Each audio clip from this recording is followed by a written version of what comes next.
la reforma constitucional. Dicho esto, vamos a empezar con él. Voy a intentar hacerlo lo más simple posible para que entendáis bien la Constitución. Pensad una cosa, la Constitución española está muy bien redactada y se va a proteger, ¿de acuerdo? Ahora vamos a entender cómo. Pensad también que la Constitución española es una norma rígida en cierta medida, es decir, es nuestra norma suprema, por lo tanto va a protegerse de posibles modificaciones. Cuidado, ¿me queréis modificar? Sí, pero vamos a hacerlo poco a poco y vamos a ver cómo se tienen que llevar a cabo esos procesos, ¿de acuerdo? Es rígida, pero permite cierta flexibilidad. Por lo tanto, vamos a entrar ya en materia. Estamos hablando de 4 artículos del título décimo, que son de 166, 67, 168 y 169, esos 4.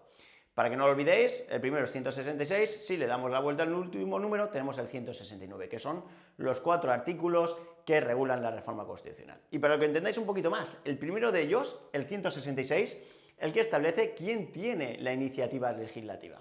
De hecho, ¿quién puede? Para que lo entendamos, ¿quién puede cambiar o modificar la Constitución? ¿Quién puede hacerlo? ¿Quién tiene legitimidad? Pues solo, y como nos establece la Constitución española, el gobierno puede hacerlo mediante un proyecto de ley o el Congreso y el Senado a través de una proposición de ley. ¿De acuerdo? ¿Son los únicos? En principio sí, pero, ojo, nos deja una ventana abierta y nos dice, oye, mira, las asambleas legislativas de las diferentes comunidades autónomas que no tenéis poderío para poder hacer esa reforma, pero sí os dejamos que solicitéis unas posibles reformas. Por ejemplo, lo podéis hacer, solicitar esa reforma a través del gobierno, en cuyo caso volveremos a hablar de un proyecto de ley, o a través del Congreso y el Senado, en cuyo caso hablaremos de una proposición de ley. Pero insisto, no tenéis la potestad legislativa, la potestad de poder modificar eso, solo tiene el gobierno y el Congreso y el Senado. Y luego hay una vertiente muy importante que es el tema de la iniciativa popular.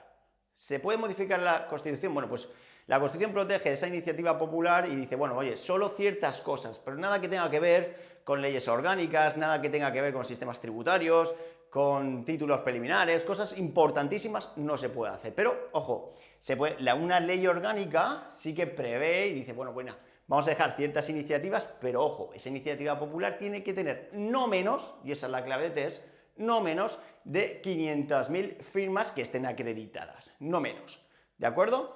Vale, pues ya sabemos quién tiene la legitimación para reformar la Constitución y ahora vamos a hablar de los 2 procesos de reforma. Hablamos de 2, ¿por qué?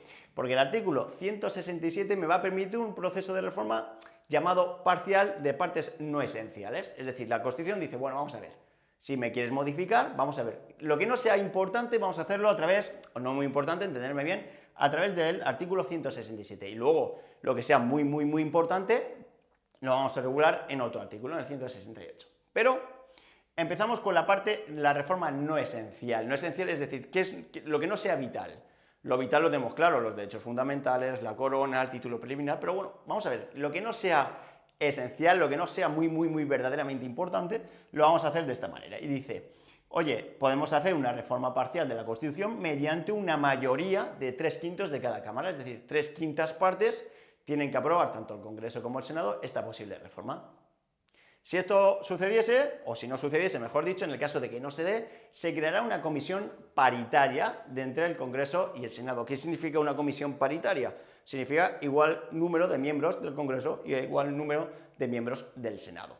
Formamos esa comisión paritaria, ¿vale? Y volvemos a votar. Ojo, en el caso de que no se aprobase, el Congreso podría aprobar esta reforma con una mayoría de 2/3, ya lo complico un poquito, de 2 de cada 3 tienen que votar a favor de esa reforma, pero ojo, pregunta de test, siempre y cuando hubiese obtenido una mayoría absoluta en el Senado. Es decir, voy complicando la situación, me queréis reformar, pero vamos a seguir una serie